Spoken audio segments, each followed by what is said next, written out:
ప్రతి అడుగులో అభివృద్ధి, ప్రతి నిర్ణయంలో భవిష్యత్తు. రాయలసీమ ఒక సామాన్య రైతు కుటుంబంలో జన్మించి ఈ నేల తల్లి యొక్క విలువ తెలుసు, మన కష్టాలు తెలుసు, మన నష్టాలు తెలుసు.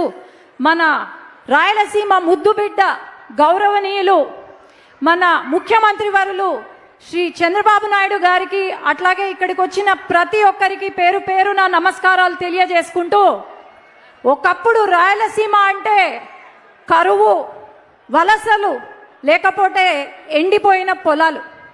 కానీ ఇప్పుడు రాయలసీమ అంటే నీటి కోసం పోరాడే ప్రాంతం కాదు, నీటితో అభివృద్ధి చేసే ప్రాంతం అని, లేదంటే ఇక్కడ వెనకబడిన ప్రాంతం కాదు ఇది, ఇది అవకాశాలు మెండుగా ఉన్న ప్రాంతం. అట్లాగే వలసలు వెళ్ళే ప్రాంతం కాదు, ఇది వలసల గడ్డ కాదు, విజయాల గడ్డ అనే ఒక విజన్తో ఈరోజు రాయలసీమను రతనాల సీమగా మార్చి, ముఖ్యంగా మన నంద్యాల జిల్లాను రతనాల సీమగా మార్చి ఈరోజు ఒక హార్టికల్చర్ హబ్గాను, లేదంటే పరిశ్రమలు, ఎలక్ట్రానిక్స్ హబ్గా, అట్లాగే డిఫెన్స్ హబ్గా మన రాయలసీమను తీర్చిదిద్దుతున్నారు మన ముఖ్యమంత్రి వర్యులు. ఈరోజు హార్టికల్చర్ అంటేనే ఏమి తెలియని ఒక స్టేజ్లో 5 సంవత్సరాల వైసీపీ పాలనలో గంజాయి హబ్బుగా మారుస్తూ ఉంటే మన ముఖ్యమంత్రి గారు ఈరోజు హార్టికల్చర్ హబ్గా దాదాపు మన రాయలసీమలోనే 55% కల్టివేషన్కి, అట్లాగే 6 లక్షల మంది రైతులు బాగుపడేలాగా ఈరోజు తీర్చిదిద్దుతున్నారు. అట్లాగే వైసీపీ పాలనలో కంపెనీలు, పరిశ్రమలు వెళ్ళగొడుతూ ఉంటే, పారిపోతుంటే ఈరోజు ఆ పరిశ్రమలు, కంపెనీలు క్యూ కట్టి మన రాష్ట్రానికి వస్తున్నాయి. దాదాపు 25% పెట్టుబడులు మన రాష్ట్రంలో ఉన్నాయి. ఇవన్నీ మనం చూస్తున్నాం. ముఖ్యంగా నేను ఒకటే చెప్తున్నాను, ఈరోజు రాయలసీమ ముద్దు బిడ్డ అని చెప్పి కొంతమంది నాయకులు మాట్లాడుతున్నారు.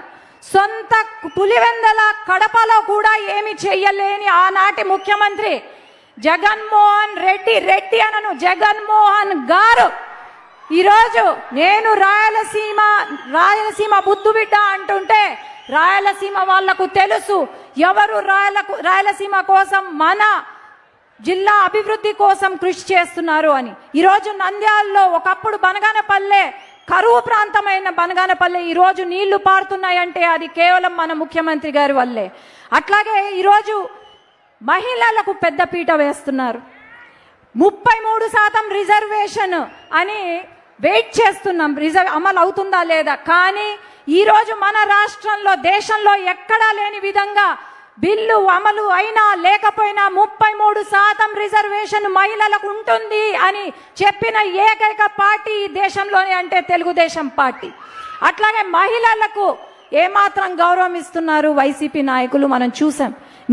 నిన్న వైసీపీ కార్యాలయంలో ఒక వైసీపీ మహిళను కొట్టారు, లేదంటే మన పైన కేసులు పెట్టారు. అట్లాగే ఒక చిన్న బాలికను రేప్ చేస్తే పాస్కో కేసు పెడితే వాళ్ళను పరామర్శిస్తారు. ఇది వైసీపీ నాయకులకున్న మరి ఏమనాలో అర్థం కావట్లేదు. ఈరోజు ఒకటే గుర్తు పెట్టుకోవాలా, రాయలసీమకు మేలు చేసిన వాడు ఖచ్చితంగా రాయలసీమ ప్రజలు గుండెల్లో పెట్టుకొని చూసుకుంటారు, అదే సిబిఎన్ గారు. అట్లాగే రాయలసీమకు అధికారం ఉన్నా లేకపోయినా మన ప్రాంతం కోసం పోరాడే నాయకుడిని గుండెల్లో పెట్టి చూసుకుంటారు మన రాయలసీమ వాళ్ళు. కానీ ఊరికే ఏదో వచ్చి నేను రాయలసీమ బిడ్డ అంటే ఎవరు ఒప్పుకోరు. ఖచ్చితంగా ఈసారి సార్ మేము మళ్ళీ ఇక్కడ జెండా ఎగరేసేలాగా ఇంకొకసారి వైసీపీ జెండా ఎగరకుండా మేమందరం పనిచేస్తామని తెలియజేసుకుంటూ నమస్కారాలు తెలియజేసుకుంటున్నా. జై తెలుగుదేశం, జై హింద్. ధన్యవాదాలు.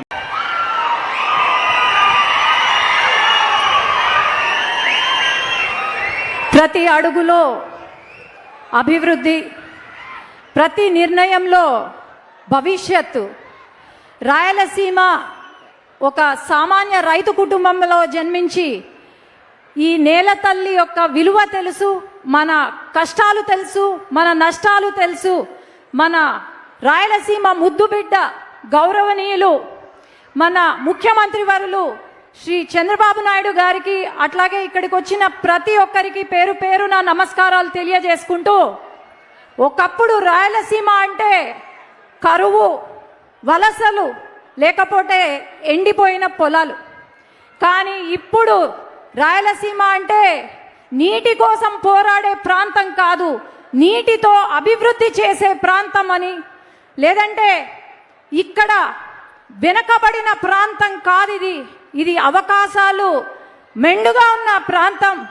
అట్లాగే వలసలు వెళ్ళే ప్రాంతం కాదు, ఇది వలసల గడ్డ కాదు, విజయాల గడ్డ అనే ఒక విజన్తో ఈరోజు రాయలసీమను రతనాల సీమగా మార్చి, ముఖ్యంగా మన నంద్యాల జిల్లాను రతనాల సీమగా మార్చి ఈరోజు ఒక హార్టికల్చర్ హబ్గాను, లేదంటే పరిశ్రమలు, ఎలక్ట్రానిక్స్ హబ్గా, అట్లాగే డిఫెన్స్ హబ్గా మన రాయలసీమను తీర్చిదిద్దుతున్నారు మన ముఖ్యమంత్రి వర్యులు.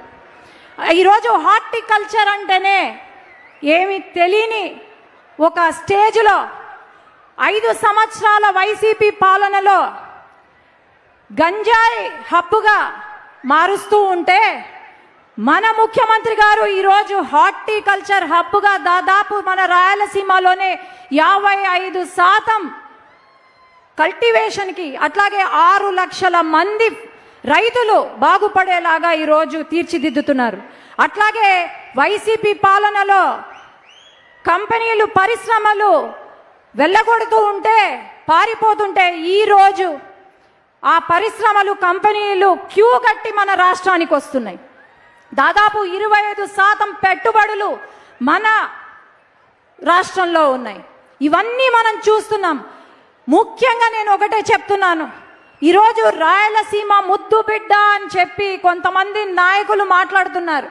సొంత పులివెందల కడపలో కూడా ఏమి చెయ్యలేని ఆనాటి ముఖ్యమంత్రి జగన్మోహన్ రెడ్డి అనను, జగన్మోహన్ గారు ఈరోజు నేను రాయలసీమ ముద్దు బిడ్డ అంటుంటే, రాయలసీమ వాళ్లకు తెలుసు ఎవరు రాయలసీమ కోసం, మన జిల్లా అభివృద్ధి కోసం కృషి చేస్తున్నారు అని. ఈరోజు నంద్యాలలో ఒకప్పుడు బనగానపల్లె కరువు ప్రాంతమైన బనగానపల్లె ఈరోజు నీళ్లు పారుతున్నాయంటే అది కేవలం మన ముఖ్యమంత్రి గారి వల్లే.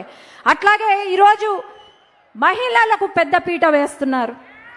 33% రిజర్వేషన్ అని వెయిట్ చేస్తున్నాం, అమలు అవుతుందా లేదా. కానీ ఈరోజు మన రాష్ట్రంలో, దేశంలో ఎక్కడా లేని విధంగా బిల్లు అమలు అయినా లేకపోయినా 33% రిజర్వేషన్ మహిళలకు ఉంటుంది అని చెప్పిన ఏకైక పార్టీ ఈ దేశంలోనే అంటే తెలుగుదేశం పార్టీ.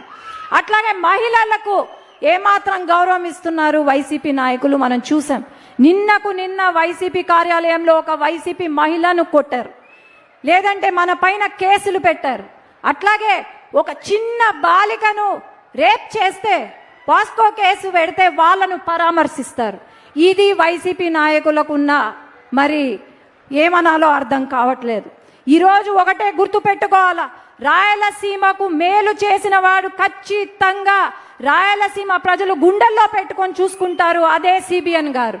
అట్లాగే రాయలసీమకు అధికారం ఉన్నా లేకపోయినా మన ప్రాంతం కోసం పోరాడే నాయకుడిని గుండెల్లో పెట్టి చూసుకుంటారు మన రాయలసీమ వాళ్ళు. కానీ ఊరికే ఏదో వచ్చి నేను రాయలసీమ బిడ్డ అంటే ఎవరు ఒప్పుకోరు.